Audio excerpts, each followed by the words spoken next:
What if there's a technological advancement so powerful that it transforms the very basic pillars of our society? A technology which fundamentally influences the way that our economy, governance systems, and businesses function, and could change our conceptual understanding of trade, ownership, and trust. This technology already exists, and it's called cryptocurrency. People often think of Bitcoin as only virtual money or a transaction system. But if you look closer, you'll see that the monetary aspect is just the tip of the iceberg. That's because Bitcoin is a groundbreaking internet technology for which money is merely one of the possible applications. Money exists to facilitate trade. Through the centuries, trade has become incredibly complex. Everyone trades with everyone worldwide. Trade is recorded in bookkeeping, and this information is often isolated and closed to the public. For this reason, we use third parties and middlemen we trust to facilitate and approve our transactions. Think of governments, banks, accountants, notaries, and the paper money in your wallet. We call these trusted third parties. This brings us to the essence of Bitcoin. Bitcoin software enables a network of computers to maintain a collective bookkeeping via the internet. This bookkeeping is neither closed nor in control of one party. Rather, it is public and available in one digital ledger which is fully distributed across the network. We call this the blockchain. In the blockchain, all transactions are logged, including information on the time, date, participants, and amount of every single transaction. Each node in the network owns a full copy of the blockchain. On the basis of complicated, state-of-the-art mathematical principles, the transactions are verified by the so-called Bitcoin miners, who maintain the ledger. The mathematical principles also ensure that these nodes automatically and continuously agree about the current state of the ledger and every transaction in it. If anyone attempts to corrupt a transaction, the nodes will not arrive at a consensus, and hence will refuse to incorporate the transaction in the blockchain. So every transaction is public, and thousands of nodes unanimously agree that a transaction has occurred on date X at time Y. It's almost like there's a notary present at every transaction. This way, everyone has access to a shared single source of truth. This is why we can always trust the blockchain. The ledger doesn't care whether a Bitcoin represents a certain amount of euros or dollars, or anything else of value, or property for that matter. Users can decide for themselves what a unit of Bitcoin represents.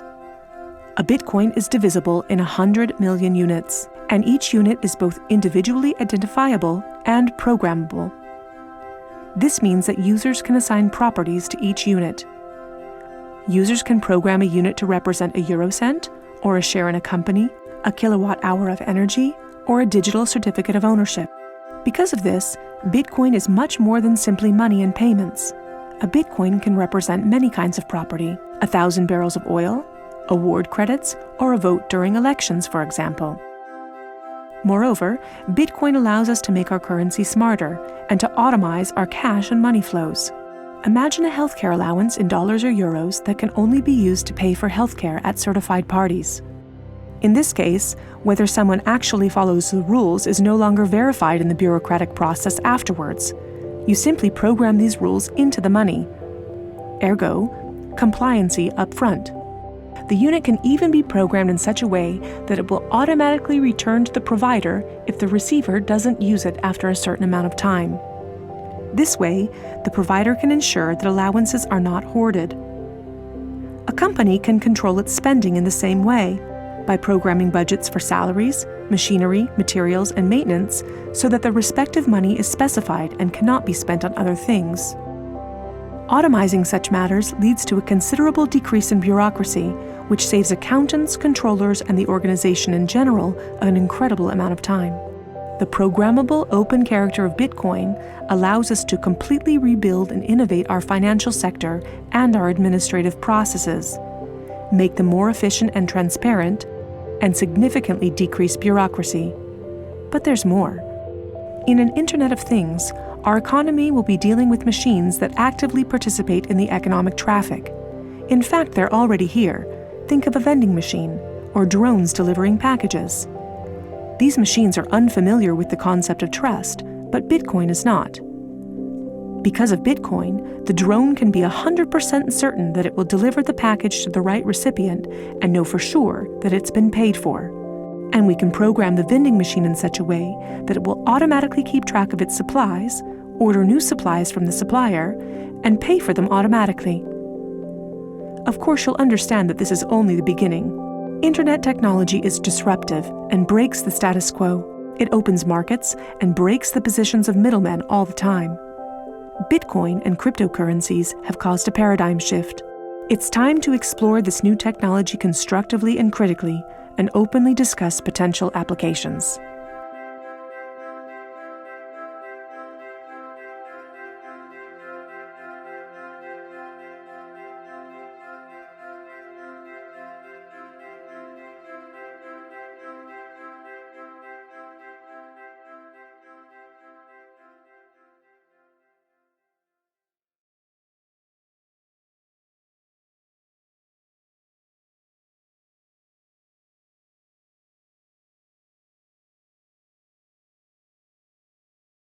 All right. So first of all, thank you all for coming to this talk. I know there's been a lot of interest in figuring out what the heck is this Bitcoin thing.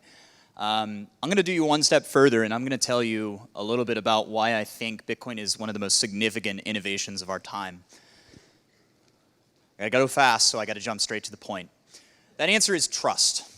Bitcoin is a system that reimagines trust. Everything that we deal with today depends on trust. The client-server model is a trusted relationship, right? It is your client is accessing some remote server that you are trusting to provide some data that you're expecting, right?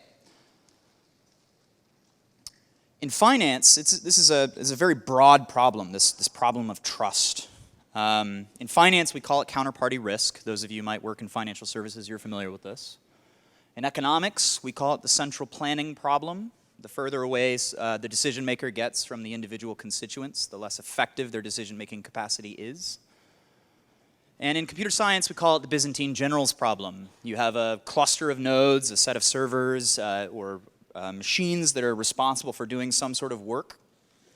You don't know which of those servers has been compromised, which one of those machines is just had a bit flipped, or maybe has a corrupt hard drive. This is described more loosely as the Byzantine generals problem. So we want to talk a little bit about changing modes of trust. Through network design, we're hoping to eliminate these centralized points of failure. Anytime you have trust in a relationship of any sort, certainly with computer systems, you have these parts of the system that will fail, and we describe these as central points of failure. We want to eliminate them. Really quickly, I want to talk about these graphs. Pick one of these graphs, or two, and then pick two random points on that graph. How many nodes do you have to hop through to send a message from your first node to your second node? We want to think about that. So let's talk about 2008, what really sparked the whole conversation about Bitcoin. We were in the middle of an election season. Sound familiar? We had a crisis, huge financial crisis. These large institutions that we had trusted with our finances, we're using them in different ways than we thought. And we had a bailout. We had another large centralized institution use money and spend it to bail these centralized points of failure out. So what is Bitcoin? The general idea, it's an immutable database. It's spread out. Everybody keeps a copy of the database, and you can verify proofs against that database. And we're building not just an internet of things, but an internet of commerce. We're building payment systems. We're building stored value systems. We're building smart contracts. We're building everything you imagine in the current web, in the current internet, in the current technology world is being built on top of this immutable database now. The value of Bitcoin, the currency, reflects our trust in this database.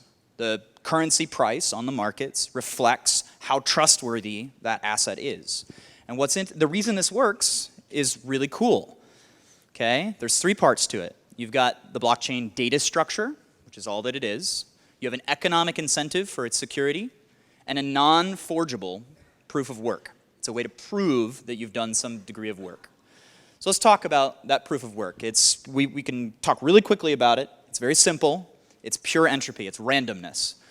You spend work by your computer, and it you pass it through a hash mechanism, and if that hash matches a special arbitrary pattern, you are rewarded with some new currency. And that's where the economic incentive comes from. The work that is done to secure the network is rewarded with a currency that only has value when that network is secure. If this network security diminishes, if that database's security diminishes, so too does the currency's value. So the miners would be disincentivized. But what is this blockchain thing? Well, blockchains are really simple.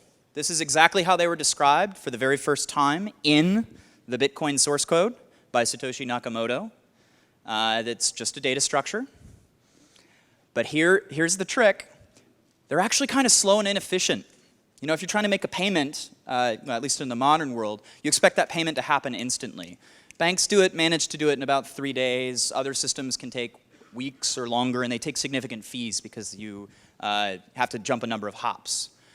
But what they're great at is keeping history, keeping track, keeping people accountable. And that is what helps us restore trust.